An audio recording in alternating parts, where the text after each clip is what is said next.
You don't matter now, my dad said. Starting today, from now on, your car is your sister's, and you'll be sleeping in the basement. She needs the room for her twins. I nodded, quietly. By Saturday, my aunt and uncle came over, and when my aunt opened the basement door, she let out a gasp so loud the whole house fell silent. I never thought being the good kid could actually destroy my life. But one text message, one phone call, and everything I'd built crumbled, forcing me to unleash a side of myself that would shatter my entire family. The air in our house had always been thick with unspoken expectations, but lately, it felt like a silent pressure cooker, ready to explode. For years, I was that kid. People piled on responsibilities, expected perfect grades, asked for favors without a thank you, trusting I'd just smile and keep going.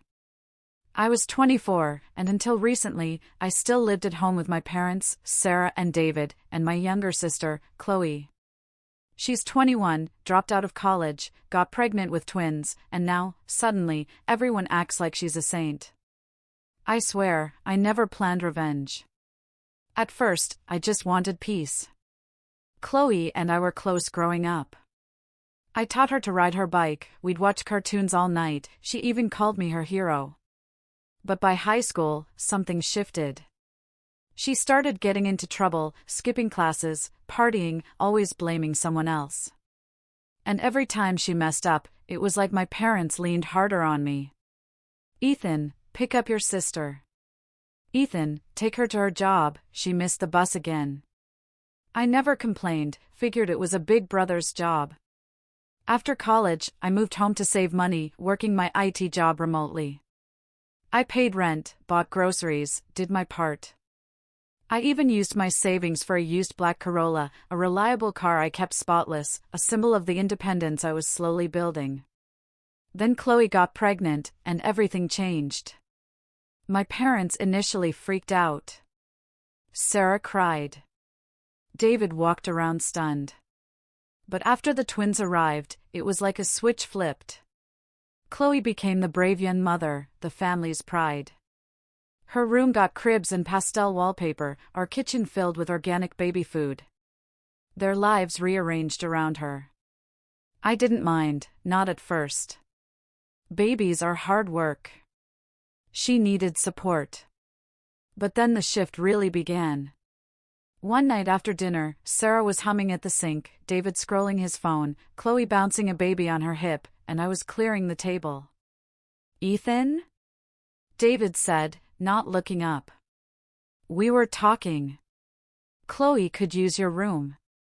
I froze. What? Sarah quickly added, just temporarily.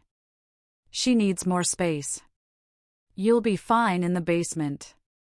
I waited for the punchline. Our basement wasn't finished. Concrete floors, exposed pipes, that damp mildew smell. No amount of dehumidifiers helped. She can't even fit both cribs in there now, Sarah pressed. And you're barely in there, working all day. Chloe chimed in, I'm up all night. The crying keeps you up, right? This way, we all get sleep. I barely got a word in. It was decided. That's how it worked. Make the choice, then pretend it's a group decision. I just nodded, said okay. I moved downstairs that night. I didn't sleep. The basement was cold, lonely, the pipes groaning above me with every flush. My mattress was on the floor, an old extension cord for a lamp, my laptop on a plastic table. No one checked on me. Not even Chloe. The next morning, I went upstairs for coffee. Chloe was scrolling her phone in the kitchen. My car keys weren't in their usual spot. Hey, I asked. Seen my keys? Oh, she said, casually. I took the car. Baby's had a checkup. Hope you don't mind. I just stood there. You took my car. I was going to ask last night, but you were already downstairs. She didn't even look up. I'll be back before lunch. That was the first sharp sting, not just disrespect, but invisibility. I wasn't consulted. My property was just hers now. And no one said a word. That pattern repeated. Over the next week, she took my car 3 more times. Once without telling me, making me late for a client call. I tried talking to Sarah and David, gently at first. She just needs a little help right now, Sarah said, brushing me off. You're being selfish, Ethan. Selfish. That word stung. After everything I'd done, years of being reliable. By Sunday, I was stewing. I kept the peace, but each day brought a new reminder that I didn't matter. I was a backup plan, a body they could shuffle. I wondered, if I vanished, would they even notice? Or just turn my basement bed into diaper storage? The answer came faster than I thought. One Thursday, after a long day, no coffee because Chloe had my car, David came downstairs. I was on my mattress, eating cold leftovers. He didn't knock. Just opened the door and stepped in. Your sister needs the car full-time now, he said, arms crossed. I blinked. Excuse me? She's got appointments, daycare, grocery runs. You don't even leave the house most days. It's my car, I said slowly, calmly. I paid for it. I insure it. My money. And she's your family, he said flatly. Family supports each other by taking their stuff. He raised his voice slightly. You're not special anymore, Ethan. You're a grown man living in our basement. Your sister has twins. She needs the space. She needs the car. Be useful for once. Useful? That word echoed. I nodded, very slowly. Okay. He looked surprised. Maybe he expected a fight. I just stared until he left. Then I sat in the dim light for a long time, listening to the pipes. That night, I didn't sleep, but I wasn't tossing. I was thinking. Planning. By Saturday, my Aunt Maria and Uncle Robert were visiting. David's sister and her husband, both well off, both adored Chloe and the babies. Laughter filled the house, the smell of roast chicken. I stayed in the basement, not out of spite, but because I had something to finish. Then I heard it, Maria's voice, sharp and startled, echoing down the stairs. Oh my goodness, what is this? The house went quiet. I didn't move. I just waited. The moment she opened that basement door was exactly what I'd planned for. That's where things really began. She gasped so loud the twins started crying. Maria was dramatic, big hair, loud voice, allergic to silence. But this gasp was different. It wasn't theatrical. It was real. You could hear the disgust. Shock, confusion. Her heels clicked halfway down, probably expecting a messy bachelor pad. Instead, she found a cold, makeshift bunker. The mildew smell hit her first, then the exposed pipes, bare concrete, my mattress on the floor, my laptop on 2 stacked crates because I had no desk. Oh, no, no, no, she muttered. Ethan. I looked up. Hey. She blinked. You're sleeping down here? I nodded. Yep. But where's your bed? Your furniture? Gave them up, I said with a straight face. My room's upstairs now for Chloe and the twins. There was a heavy pause. A silence so dense you could feel the walls vibrating. Then more footsteps, thudding, hesitant. Uncle Robert peeked over her shoulder. His eyes darted around, narrowed. What in the world? Just like that, the mood upstairs shifted from laughter to tension, from roast chicken to exposed secrets. Maria didn't go back up quietly. She stormed, heels pounding, voice rising. I sat there, listening like I was underwater. Every word muffled but sharp. Enough to cut through the walls. You moved him into the basement? Are you kidding me, David? He pays rent. That was the first time anyone said it out loud. I didn't go upstairs. I didn't need to. The damage was done. Something cracked open that day. A small fissure in the mask my parents wore. A hairline fracture in the narrative they loved to tell, that everything was fair, that I was just dramatic, that Chloe deserved help because her life was harder. Once that crack formed, things slid. In the days that followed, Sarah made little eye contact. Chloe became more passive-aggressive, like she was mad I hadn't kept our arrangement quiet. But I never said a word to Maria. I didn't need to. She saw everything and started calling me once, twice a week, just to check in. Meanwhile, at home, things kept unraveling. 2 weeks later, I opened the fridge to find half my meal prep gone. Not one container, 3. Poof. I'd started cooking for myself, labeling everything clearly, trying to draw boundaries. Apparently, that meant nothing. I confronted Chloe in the living room. She was lounging with chips, one twin on her chest. Hey, I said, you see the containers labeled Ethan? They're missing. She barely looked up. Yeah, Sarah said I could have them. I stared. You didn't ask me. They were just sitting there, she shrugged. And you always make too much. I clenched my jaw. That's not the point. Well, maybe don't leave food in a shared fridge if you don't want people touching it. I took a deep breath. This isn't college. We're not roommates.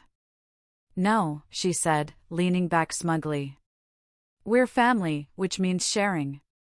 I walked away before I said something I'd regret. Inside, I was boiling.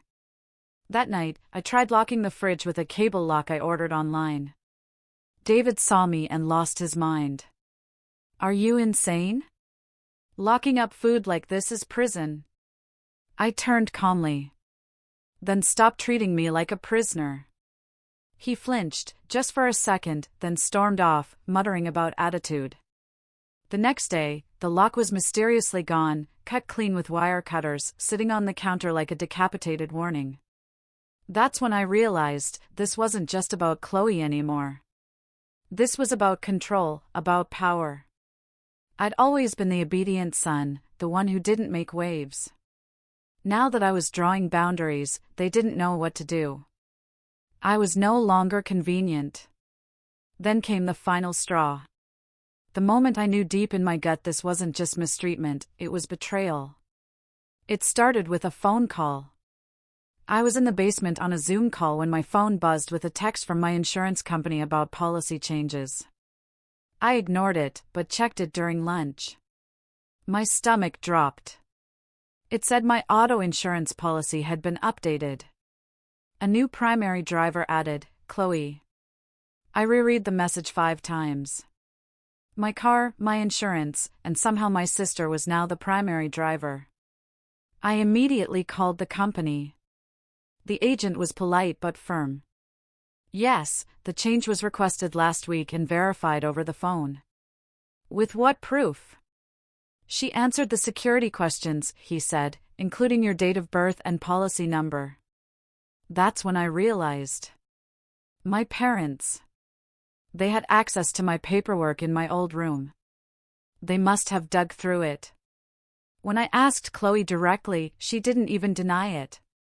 It's just easier this way, she said. I'm the one using it. It's fraud, I replied. You impersonated me. Don't be so dramatic, she snapped. You're not going to use that car anymore. You never go anywhere. I couldn't speak. Physically couldn't form the words. My hands shook. My ears rang. That night, I confronted Sarah and David. I sat them down and laid it all out. How this wasn't just unfair, it was illegal. How I felt like I didn't exist to them anymore. David crossed his arms. It's just insurance, Ethan. Sarah added, why are you making this so hostile? Your sister needs help. You're acting like we're criminals. You are, I said flatly. You went through my documents. You impersonated me. You changed my policy. That's a crime. That's when David stood up. I'm done with this attitude. You want to act like a stranger? Fine. From now on, you live here under our rules, or not at all. And there it was. The unspoken threat. The quiet war. I've been under your roof, sure, I said quietly. But I've paid rent. Paid for the car, for groceries, for my own everything. You're not special, he said, cold, icy, like it was rehearsed. You're just a boy in our basement. That sentence stuck with me for days. Like gum in your shoe, a nail in your tire. Just there. Always. I stopped speaking to them after that. I'd come upstairs only for work, microwave scraps at night. My laptop became my sanctuary. I even installed a Wi-Fi repeater so I wouldn't leave the basement for signal. Days bled together. I barely saw sunlight. And yet somehow Chloe still needed more. 3 days later, I came home from a grocery run to find all my clothes on the basement floor. My dresser was gone. I stood there, stunned, my folded shirts and underwear sitting neatly in piles, like someone had carefully removed them to take the furniture without damaging anything. My desk chair was also gone. I went upstairs, heart racing, and found Chloe sitting in my old desk chair, now in the living room. Oh, she said when she saw me. Hope you don't mind. The nursery needed storage. Sarah said we could use your dresser. I didn't respond. I couldn't. Something in me snapped quietly, like a fuse burning out. No explosion, just darkness, silence, a shift. And that's when I began planning in earnest. See, what my parents forgot is that I've always been the quiet one, the observant one, the good kid who noticed everything and said nothing. But I remember details. Passwords. Schedules. How David handles paperwork. How Sarah talks to the bank. Where the spare keys are. Where Chloe keeps her secret phone for texting her ex. I didn't need to scream to be dangerous. I just needed time. And now I had nothing but time. While they laughed upstairs, passing around the twins like trophies, I sat in the basement with my laptop, a spreadsheet pulled up, a plan forming. It was almost ready. All I needed was one final confirmation. And then, well, then it would all begin. I didn't speak to anyone for 4 days after they took my dresser. Not a word. I ate quietly, showered late at night, walked in shadows like some forgotten tenant. I stopped saying good morning, stopped answering if they knocked. I became invisible, and for the first time, I let myself be. You might think that was the worst of it. That rock bottom came when I found my shirts piled on cold concrete. But it didn't. Not yet. Rock bottom came a week later. It started with an email from my job. I work in cybersecurity for a mid-sized fintech company. Fully remote, good pay, chill manager. I was automating threat detection logs when I got a Slack ping from my boss. Hey Ethan, can we hop on a call real quick? 5 minutes tops. I didn't think much of it. Client update. Quarterly review. I clicked the Zoom link, smiled. Hey, what's up? Then I saw her face, tight, corporate.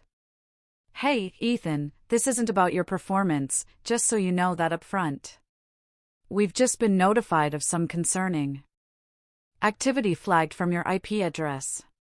Legal looped me in. My stomach dropped. I'm sorry. What? Multiple access attempts on restricted documents, client reports, expense audits, password reset pages. It's all been logged under your device ID. My head spun. I never. That's not me. I work with threat detection. I never touch client data. She sighed. We believe you. Your behavior doesn't match. But the forensics are pointing to someone in your household. That's where it gets complicated. And then she said the words that broke me, we're putting you on temporary leave until this gets sorted. My screen went blurry. I barely remember ending the call. My hands shook, mouth dry. I sprinted upstairs like a madman, stormed into the kitchen. Chloe was there, of course, always there, one baby on her lap, the other strapped to her chest, scrolling TikTok like nothing existed outside her bubble. Did you go on my laptop? I asked, voice low but quaking. She didn't even look up. What? My work laptop? Did you touch it? She blinked. No. Why would I? You were on it last week. I saw the history. I snapped. I thought it was just Netflix. But now I'm on leave. They traced access to our home IP. She stared blankly, then laughed. Oh my God, are you accusing me of hacking? What even is that job of yours anyway? I'm not accusing, I said through clenched teeth. I'm telling you, if you or anyone else in this house accessed my files. David walked in mid-sentence. Ethan, what's going on? She compromised my work, I said. Someone used my laptop. Now I'm on leave. David looked at Chloe, then at me, and rolled his eyes. Oh, come on. That's paranoid. Who in this house even understands half the junk you do on that computer? I do, I said quietly. I understand enough to know that if I get fired, I lose my healthcare, my income, my rent. That's when Sarah appeared behind me, stirring soup like nothing was happening. You don't pay rent anymore. Remember, she said gently. We waived it when Chloe moved upstairs. Said you'd contribute in other ways. That hit me like a gut punch. No, you didn't. I said. You took my room. You took my car. You cut my food lock. And now my job's on the line because someone in this house can't respect boundaries. They all just stood there. No apologies. No explanations. Just the same hollow expressions I'd seen every time I tried to stand up for myself. Something shattered in me. It wasn't a scream. It wasn't a breakdown. It was worse. I just turned, walked back downstairs, and sat on the floor for hours. No laptop, no music, just silence. The babies cried above me. The pipes groaned. The world spun. And I broke. I let myself feel every bit of it. The humiliation. The loneliness. The bitterness I'd been swallowing for years. I was 24, jobless, carless, living in a basement like a squatter, fighting for scraps of dignity in a house that raised me. And the people I once trusted most treated me like I was disposable. That was rock bottom. And from that exact point, I started to climb. First step, document everything. I bought a tiny used ThinkPad for $90 on Craigslist. Didn't tell anyone. Hid it under a loose tile. Then I set up packet sniffing on our Wi-Fi router. Every device, every session, every packet logged and timestamped. Chloe's secret browsing habits? Logged. David's late-night visits to sketchy sites on his phone? Logged. Sarah's online orders charged to my Amazon account? Logged. Yeah, she figured out how to use the stored card without the OTP somehow. Real classy. Within 3 weeks, I had enough to fill a binder. But I didn't stop there. I started freelancing quietly, anonymously. Picked up cybersecurity gigs on Upwork and a private Discord from college. Paid in crypto at first, then a private PayPal business account under an alias. I bought a second phone, a cheap burner, prepaid SIM, stored under a loose panel in the ceiling. I worked at night, slept during the day, ate protein bars and instant ramen. Trained myself like a ghost. And as I worked, something strange happened. I started to like it. The silence, the discipline, the isolation. Because for the first time, I was in control. I built routines, coded scripts, solved real-world problems for people who valued my skills. I started exercising, too. Just bodyweight stuff. It helped me sleep, helped me feel stronger, more grounded. By month 2, I had $2,400 in a separate account, enough for a deposit on a rental. But I wasn't done. I wanted more. So I pushed harder. I cold emailed a small cybersecurity firm in Denver that I'd followed for years. Sent them a GitHub repo with exploit tests I'd written, a resume with no address, just results. The founder wrote back personally. "We've never had someone write their own security audit tool from scratch for a job pitch. We need to talk." 2 Zoom calls later, I had an offer. Remote, full-time, more money than I'd ever made.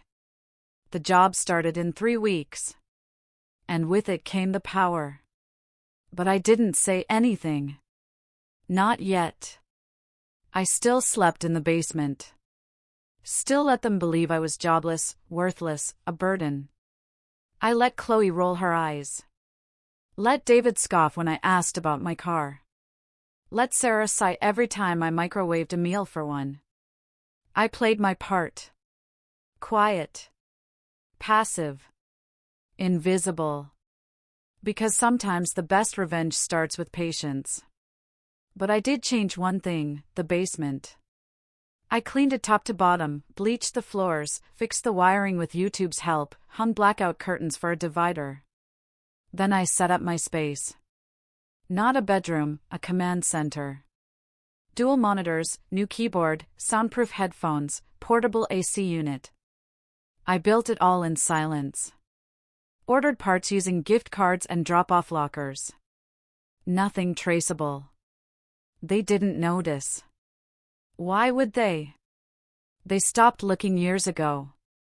But Maria noticed. She called one night and said, "I have a feeling something big is coming." I smiled into the phone. "You have no idea." And now, with 2 weeks left until the new job, with proof of their lies sitting neatly on 3 encrypted USB drives, I was ready. All I needed was one final moment. A trigger. And wouldn't you know it, they handed it to me, wrapped in lies, sealed with a bow. It came as a family dinner invitation. "You're invited," Sarah said one night, knocking on the basement door like we were roommates. "Maria and Robert are coming again. Saturday. It's important." I didn't say anything. I didn't have to. I knew what was coming, and I knew how to use it. Saturday came fast. Too fast. Part of me still had doubts. Not about what I was going to do, that part was locked in, but about what it would cost me. You don't spend your life craving peace and then light a match this big without wondering if it's the right fire. But every time I looked around that basement, the patched concrete, exposed water heater, mattress on the floor, the echo of pipes, I remembered why I had to do it. It wasn't revenge for revenge's sake. It was correction, balance, a recalibration of scales my family had smashed with years of entitlement and excuses. And dinner was the perfect opportunity. They thought I was still down, broken, crawling. They had no idea I'd already climbed out, built a new fortress, while they laughed at my collapse. The guest list was the same as last time, Maria and Robert, Sarah and David, Chloe, the twins. But this time, extras. David's old business partner, Richard, a retired CPA. And Sarah's cousin, Lisa, who worked in social services. People with opinions. People who believed the story my parents had spun for years, that I was the responsible one, the quiet genius, the good son who sacrificed for his family without asking anything back. Now I was the recluse in the basement, the disappointment. That was the version they'd parade tonight, and I planned to let them. The table was set when I came upstairs: roast lamb, scalloped potatoes, 3 kinds of salad, the good china they only use to show off. I wore a button-down shirt and clean jeans, shaved for the first time in weeks, hair tied back. I looked put together. Professional. Polished. It caught Sarah off guard. "Oh, you clean up nice," she said, half smiling. I smiled back, tight. "Thanks."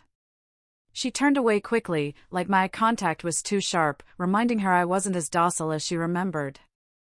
Chloe gave me a look too, half suspicion, half boredom.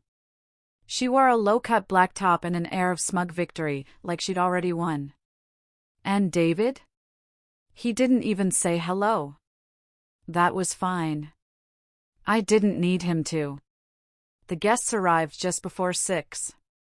Hugs, fake laughter, a few "oh my god, the twins are so big now" comments.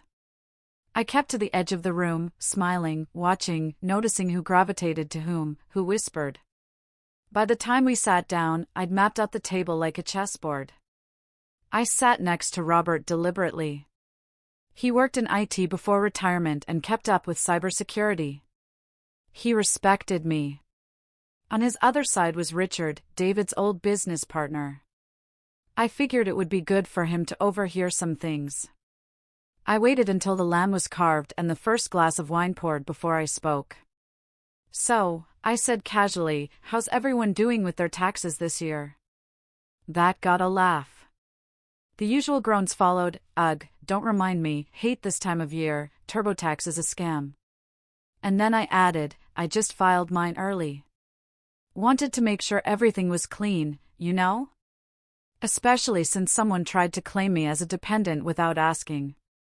Silence. Maria blinked. "Wait, what?" I turned slightly toward her, still smiling. "Yeah, weird, right? I got a flag from the IRS portal saying someone else already tried to file with my name attached. Had to open an investigation." Sarah's fork froze midair. David cleared his throat. "That's nonsense," he said quickly. "Must be some glitch." "Totally," I said, nodding. "Except it wasn't. The IRS traced it to your return, David." Everyone froze. Chloe stared at me like I'd grown horns. Robert stopped chewing. "You tried to claim Ethan as a dependent?" Maria asked, frowning.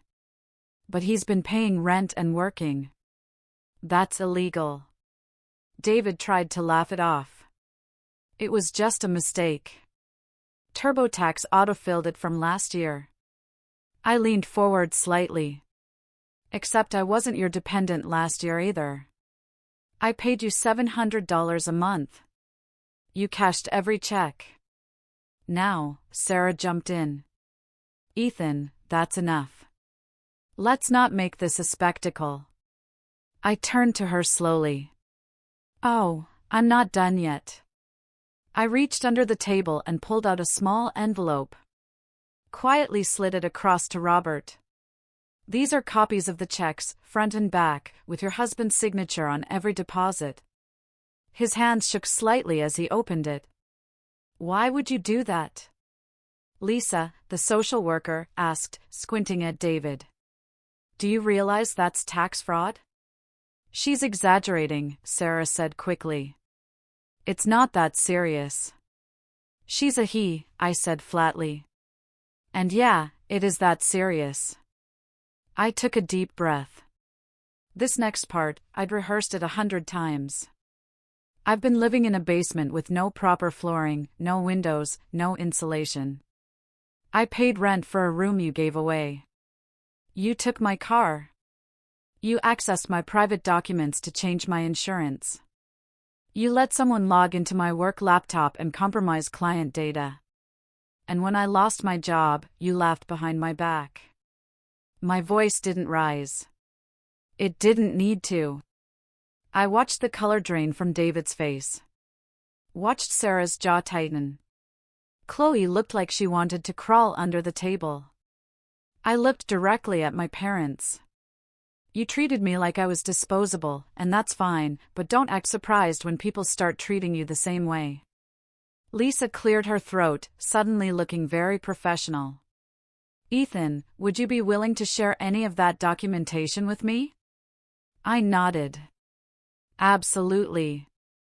I've backed it all up twice. That's when Maria sat up straighter. I knew something was wrong. That basement is a hazard. And you made him live down there like a dog. Don't be dramatic, Sarah snapped. He chose that. No, I didn't, I said. You told me I had to. Robert chimed in then, his voice calm but cold. I thought Ethan moved down there to help with the babies. But this sounds like exploitation. It is, I said simply. And I've documented every minute of it. Then, right on cue, came the cherry on top. A knock at the door. Everyone froze. Sarah stood up, frowning. Who?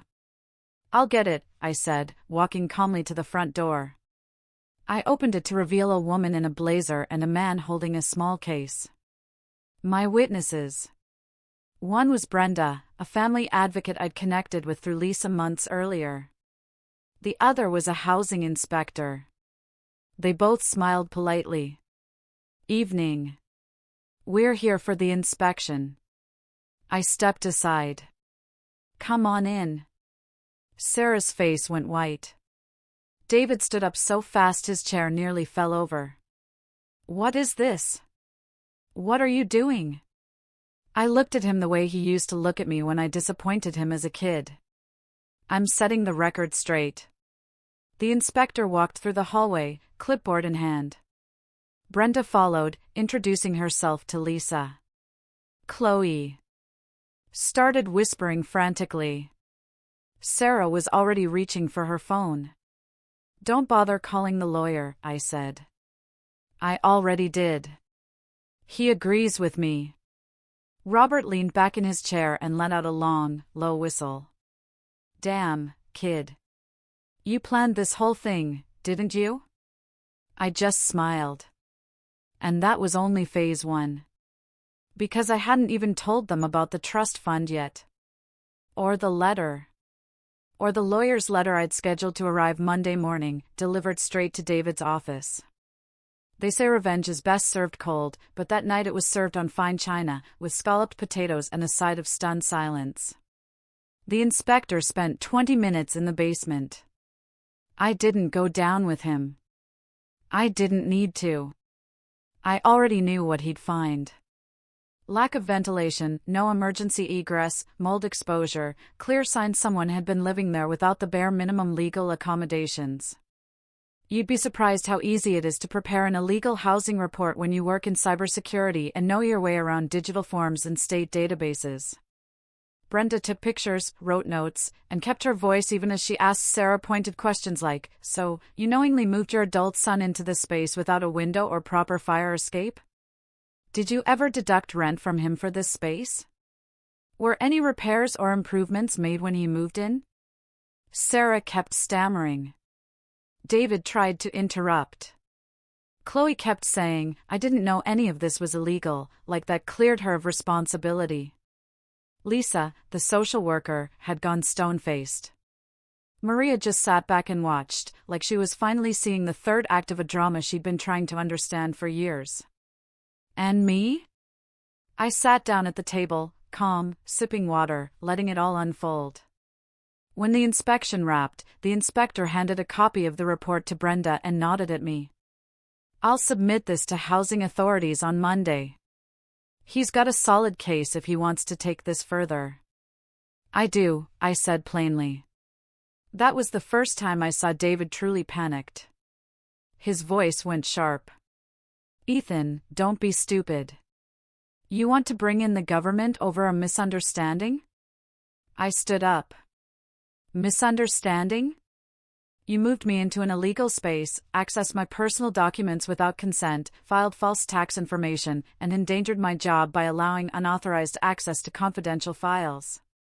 That's not a misunderstanding. That's a pattern. My voice didn't shake. Not once. David's face turned red.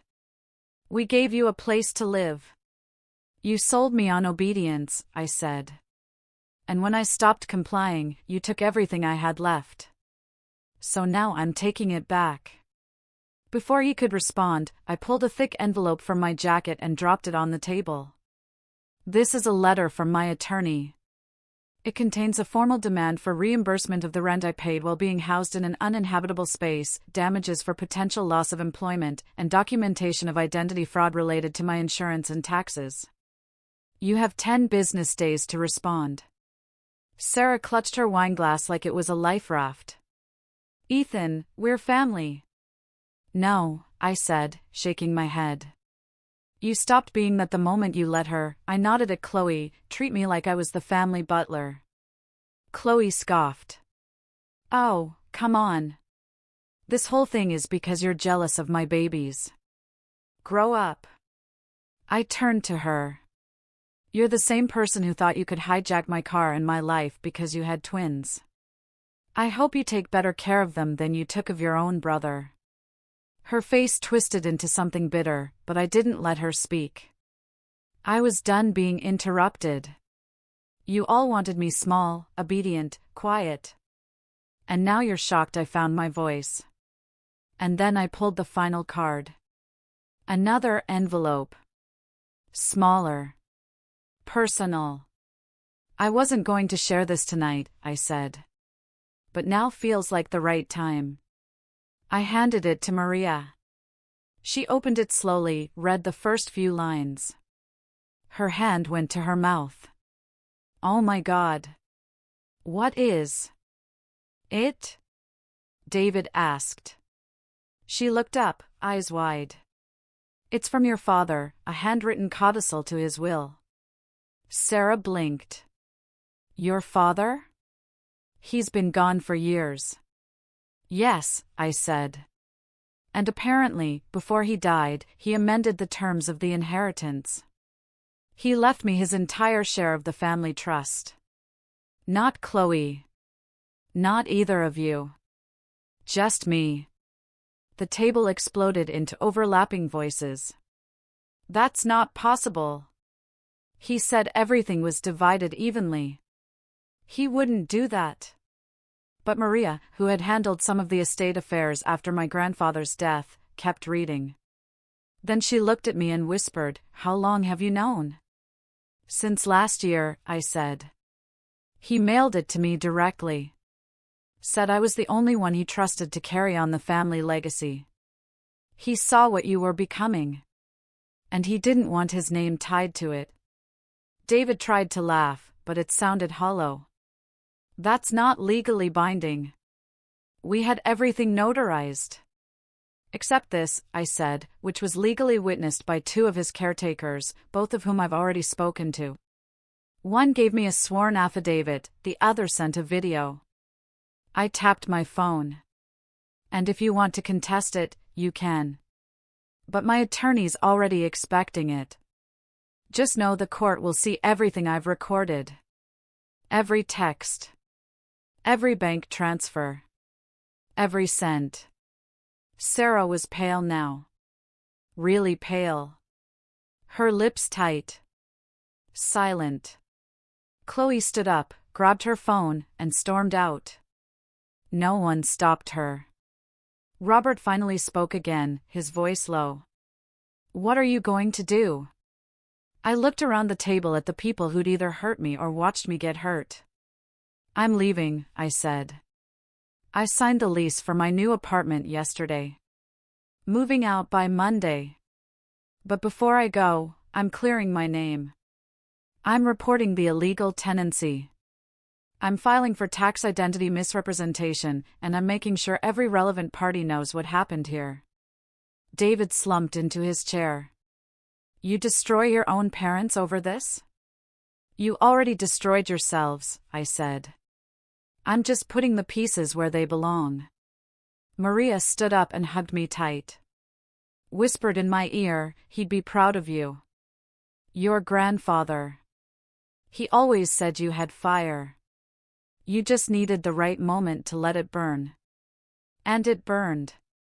The fallout wasn't dramatic. Not at first. I left Monday morning with everything I owned in 2 duffel bags and a hard drive.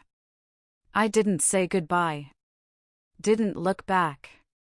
My new apartment was small, clean, full of light. I bought myself a used car 3 weeks later. Started the new job, found my rhythm again. 2 months later, the housing board fined my parents $8,000 for the illegal basement dwelling. My tax case went through. I was awarded a refund and opened an investigation into identity misrepresentation. Chloe lost custody of the twins temporarily because the court flagged her living situation as unstable, and her ex filed a petition with the photos I'd taken of the chaos upstairs. I hadn't planned that, but I didn't stop it either. As for the trust fund, still tied up in probate, but the courts are leaning in my favor strongly. Maria's backing me. So are the caretakers. And the attorney who helped file the codicil told me that with my documentation, it's not even a close call. I haven't spoken to my parents since I left. Not once. They sent a letter. No apology, just complaints, accusations, guilt-tripping. I shredded it. Because I'm done explaining myself to people who never listened. I built something in that basement. Not just a computer rig or a case file, but me. A version of myself that doesn't flinch, that doesn't beg, that doesn't settle for crumbs at a table he helped build. I'm no longer the quiet son in the basement. I'm the storm they never saw coming. And I'm just getting started. What would you have done if you were me?